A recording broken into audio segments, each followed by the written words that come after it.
We are extremely sorry, ma'am. Just give us 1 hour. আপনি coffee খেতে খেতে আমরা রেডি করে ফেলতে পারবো। শোনো, আমার ফিরতে একটু দেরি হবে। কেক রেডি হতে আরো 1 ঘন্টা লাগবে। বুঝতে পারি, তোমার পাশে বসতে এখন অনুমতিও চাইতে হচ্ছে। কেমন আছো? ভালো আছি। জানতে চাইবে না আমি কেমন আছি?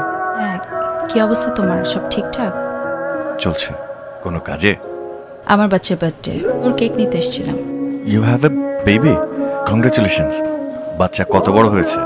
আমার মেয়ের বয়স 4। আচ্ছা, তোমার কি আমাদের সেই দিনগুলোর কথা মনে পড়ে?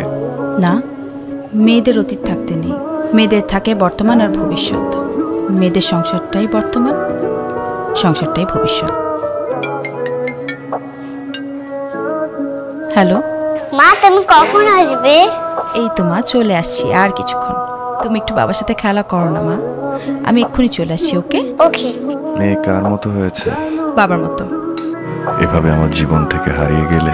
হারাতে না চাইলে ধরে রাখতে জানতে হয়। শুধুই কি আমার দোষ?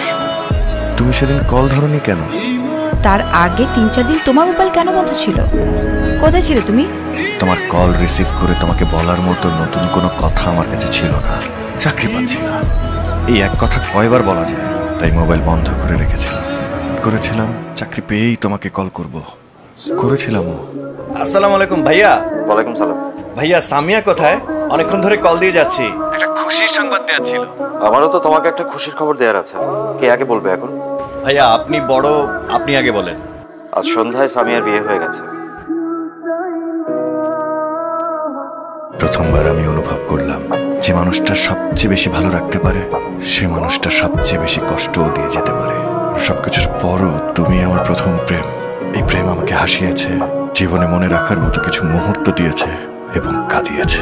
এক্সকিউজ মি ম্যাম, আপনার কেকটা রেডি। প্লিজ চেক করে জানাবেন। চেক করা লাগবে না, আপনি প্যাক করে গাড়িতে দিয়ে যান।